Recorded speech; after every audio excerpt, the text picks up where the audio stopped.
अस्सलामुअलैकुम। आज मैं शर्जील भाई की फ़ैमिली की तरफ से यहाँ पर बात रखने आई हूँ। अपनी बात रखने से पहले मैं मुज़म्मिल इमाम, जो शर्जील भाई के छोटे भाई हैं, उनका एक छोटा सा पोस्ट पढ़ना चाहती हूँ। 28 जनवरी 2020। इस बात को 2027 दिन हो गए हैं। इस दौरान क्या हुआ? कई मौसम आए और गए, कितनों की शादियाँ हो गई, कितनों को अल्लाह ने बच्चों से नवाजा, कितने लोग 12वीं में थे अब वो ग्रेजुएट हो गए, कितनों ने इस दुनिया को अलविदा कह दिया, कितने नए रहनुमा हमदर्द बने, कितने बिक गए, कितने चुनाव आए और गए, कभी राजद, कभी सपा, कभी जेडीयू, कभी एमआईएम, सबको ही जिताया और हराया। दुनिया चलती रही, वक्त गुजरता रहा, पर इस दौरान अगर कुछ नहीं बदला तो सिर्फ एक बात कि शर्जील इमाम और उन जैसे कई सलाखों के पीछे बंद रहे। कई लोगों ने हमदर्दी दिखाई, कई लोगों ने इल्ज़ामात लगाए, कई ने तो देशद्रोही तक बना डाला। वो सब कहना आसान है, ज़्यादा तकल्लुफ़ नहीं लगता सोशल मीडिया पर कलम चलाने में, लेकिन क्या कभी इन कैदियों के चश्मे से दुनिया को देखी है? वो अंधेरा सा कमरा जिसकी चार दीवारी में दिन काटना, जहाँ ढंग से सूरज की रोशनी नहीं आती हो, जहाँ उसी कमरे के एक कोने में संडास बना हो जिसको आपने इस्तेमाल में लाना है, वहाँ हज़ारों की कतार में लग रहे वो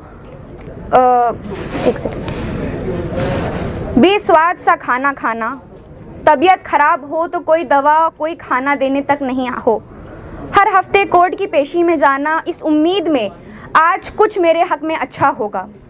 वो हर दिन अपने घर वालों से बात, मुझे दिख नहीं रहा है, थोड़ा सा नीचे, वो हर दिन अपने घर वालों से बात करने की चाहत होना, ऐसी कई चीज़ें हैं जो हम और आप कभी महसूस नहीं कर सकते, ना देख सकते हैं।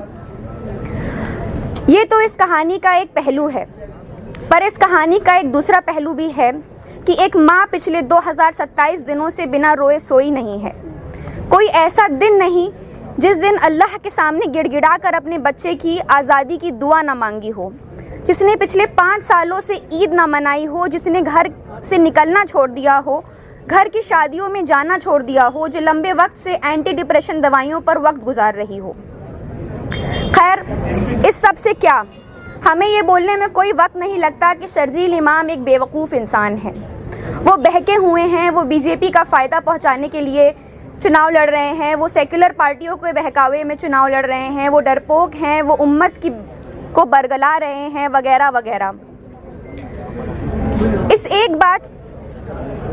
बस एक बात हम जो कर रहे हैं वो हम जानते हैं और हमें पूरा ईमान है इस बात पर कि अल्लाह हमारे साथ इंसाफ ज़रूर करेगा। ना आपसे, ना ही दुनिया की किसी ताकत से कोई उम्मीद है, ना ही किसी से डर है। जो साथ हैं उनका भी और जो नहीं भी हैं उनका भी तहे दिल से शुक्रिया। अल्लाह सबको हिदायत दे। ये माइक हटा के जोर से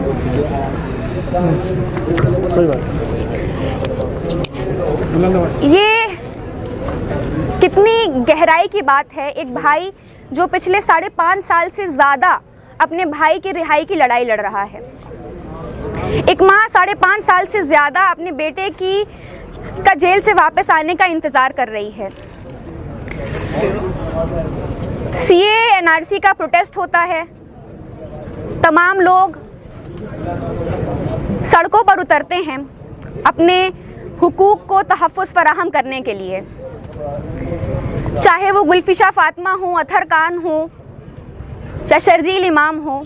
ये सब लोग मुसलमानों के हुकूक को तहफ़्फ़ुज़ फराहम करने के लिए सड़कों पर उतरते हैं, सीए के खिलाफ लड़ाई लड़ते हैं। शर्जील इमाम शाहीन बाग जैसा आंदोलन की शुरुआत रखते हैं। इतने वक्त से ये आंदोलन बहुत वक्त से मुसलमान कम्युनिटी को दबाया जा रहा था। आप देखते हैं बाबरी का वर्डिक्ट आता है, आप देखते हैं 370 का आर्टिकल 370 हटाया जाता है, ट्रिपल तलाक क्रिमिनलाइज हो जाता है, हर तरीके से रोज़ लिंचिंग की खबर आती है, हर तरीके से मुसलमान को दबाकर, डराकर, धमकाकर रखने की साजिश चल रही है सरकार की तरफ से। उस वक्त पे 2019 में जब सिटीजनशिप अमेंडमेंट बिल पार्लियामेंट में टेबल होता है तो जेएनयू का एक छात्र ये बोलता है कि हमको चक्का जाम कर देना चाहिए ताकि हमारी बात सरकार तक पहुंच सके, ताकि सरकार ये जान सके कि इस मुल्क का मुसलमान दूसरे दर्जे की शहरियत ना, वो दूसरे दर्जे का शहरी है और ना ही उसको मंजूर है कि उसकी शहरियत उससे छीन ली जाए। और इसलिए इस मुल्क भर के मुसलमान मुल्क भर में तमाम शहरों में अलग अलग जगह सड़कों पे उतरकर अपने राइट्स के लिए, अपने हुकूक को तहफ़्फ़ुज़ फराहम करने के लिए, कॉन्स्टिट्यूशनल राइट्स के लिए सड़कों पर उतरे और लड़ाई लड़े। कितना आसान है मीडिया का एक छोटी सी स्पीच का एक क्लिप लेकर उसको तोड़ मरोड़ कर प्रेजेंट कर देना, और कितना आसान है लोगों का उस बात को एक्सेप्ट कर लेना। मीडिया ने तमाम लोगों को क्रिमिनलाइज किया, डीमोनाइज किया, विलेनाइज किया, सबको ऐसे पेश करा जैसे कि वो दहशतगर्दी कर रहे हो, जैसे कि प्रोटेस्ट करना कॉन्स्टिट्यूशनल राइट नहीं हो, संवैधानिक हक नहीं हो, जबकि कोई दहशतगर्दी का एक्ट हो। इस लिहाज में जब मीडिया ने क्रिमिनलाइज करा तो लेजिस्लेटिव, पार्लियामेंट में बैठे लोग और एग्जीक्यूटिव, पुलिस, डीएम, एसपी, इन लोगों ने इसको सैंक्शन करना शुरू करा और क्रिमिनलाइजेशन के नाम के लिए लोगों के ऊपर केसेस लगाना शुरू कर दिया। शर्जील इमाम की पहली तो जब स्टेट ने अरेस्ट करना शुरू करा, क्रैकडाउन करा लोगों के ऊपर, तो लाइन से हर उस आवाज़ को जो मुसलमानों के लिए उनके एस्पिरेशंस की बात कर रही थी, मुसलमानों के दर्द की तर्जुमानी कर रही थी, उन सारी आवाज़ों को धीरे धीरे जेल में डालना शुरू कर दिया। शर्जील इमाम, फिर खालिद सैफी, मीरान हैदर, गुलफिशा फातिमा, तमाम लोगों को एक एक करके जेल में डालना शुरू कर दिया। और हमको ये समझना ज़रूरी है कि ये सब इसलिए जेल में नहीं कि सिर्फ इन लोगों ने प्रोटेस्ट किया, सिर्फ प्रोटेस्ट करने के लिए ये लोग जेल में नहीं है। ये लोग जेल में इसलिए हैं कि ये मुसलमानों के दर्द की तर्जुमानी कर रहे थे, ये सड़कों पे उतरकर अपने हक की बात कर रहे थे, और ये सरकार को बता देना चाहते थे कि हम दब कर नहीं रहेंगे, हम चुप करके नहीं रहेंगे, हम अपनी आवाज़ बुलंद करेंगे। और फिर पिछले 5-5.5 सालों से ये सब जेल में हैं, इन सब की लड़ाइयाँ कोर्ट में चल रही है। लेकिन इस वक्त पे हमको अपने आप से सवाल करना चाहिए कि जब ये सभी लोग, उनके कितने सारे माए बाप, बेटियां, जब ये कोर्ट में लड़ाई लड़ रही थी तो हम आप क्या कर रहे थे? जब इनको क्रिमिनलाइज किया जा रहा था, विलिफाई किया जा रहा था, डीमोनाइज किया जा रहा था, तो हम आप क्या कर रहे थे? हम आप खामोश थे। एक प्रोटेस्ट कर लेना, एक साल में 2-3 बार इकट्ठा हो जाना, क्या ये काफ़ी है? क्या आज हम आप अगर सोचें, अगर मैं जेल में होती, अगर मेरा बाप जेल में होता, अगर मेरी बेटी जेल में होती, तो मैं किस तरह का सॉलिडारिटी चाहती? क्या मैं ये सॉलिडारिटी चाहती कि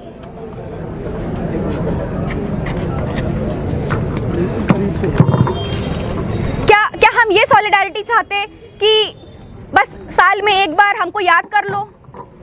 क्या हम इन फैमिली मेंबर्स से मिलते हैं? क्या हम इनसे पूछते हैं कि असल में प्रॉब्लम कहाँ आ रही है? कोर्ट क्यों बेल नहीं हो पा रही है? अगर बेल नहीं हो पा रही, सॉलिडारिटी की माने क्या है, ये हमको समझने की ज़रूरत है। सॉलिडारिटी सिर्फ ये नहीं होता कि हम साल में एक बार मिल जाएं, नारे लगा दें और बोले कि हाँ release all political prisoner. Solidarity का मतलब होता है कंधे से कंधे मिलाकर खड़े होना, उनकी लड़ाई को अपनी लड़ाई समझना, उनको बेल ना मिलने पे खुद के दिल में तकलीफ एहसास करना, ये होती है सॉलिडारिटी। और अब सॉलिडारिटी की बात हो रही है तो मैं एक ये बात ज़रूर से कहना चाहूँगी कि सॉलिडारिटी बिना अकाउंटेबिलिटी के फेक सॉलिडारिटी है। हम ये नहीं भूल सकते कि JNU-SU ने जब शर्जील इमाम को क्रिमिनलाइज कर अरेस्ट किया गया था तो अपने पहले स्टेटमेंट में बोला था कि शर्जील इमाम का स्टेटमेंट कंडेमनेबल है, इररिस्पॉन्सिबल है, और स्ट्रांगली डिसएसोसिएट किया था। इस अकाउंटेबिलिटी के बाद ही हम एक्चुअल, अनकंडीशनल, रियल सॉलिडारिटी की बात कर सकते हैं। उस वक्त मैं JNUSU का हिस्सा हुआ करती थी। तो इसलिए भी मैं इस अकाउंटेबिलिटी को होल्ड करती हूँ कि JNUSU फेल्ड, बट अल्हम्दुलिल्लाह आज वो शर्जील इमाम, गुलफिशा फातिमा, उमर खालिद इन सब के साथ खड़े हैं। तो मेरा आखिर में मैं बस यही बोलना चाहूँगी कि हम अपनी इस जज्बे को यहाँ तक ना सीमित रखें। हम जो लार्जर फाइट है, जो लार्जर लड़ाई है BJP RSS, जो क्रिमिनलाइजेशन, डीह्यूमनाइजेशन मुसलमानों का दिन ब दिन हो रहा है, लोगों के घर गिरा दिए जाते हैं, लोगों को लिंच कर दिया जाता है, लोगों को अरेस्ट कर लिया जाता है, लोगों की सिटीजनशिप छीन ली जाती है, लोगों को समुंदर में ले जाके छोड़ दिया जाता है, और हम आप 2 दिन 3 दिन सैक्रिफाइस करने को नहीं तैयार हैं।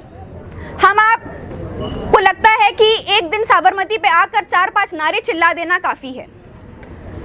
आज ये अहद करना चाहिए हमको कि हम इन सभी पॉलिटिकल प्रिजनर्स, और ना सिर्फ ये दिल्ली दंगे के पॉलिटिकल प्रिजनर्स नहीं, भीमा कोरेगांव, सारे पॉलिटिकल प्रिजनर्स के साथ एक्चुअल सॉलिडारिटी में खड़े होंगे।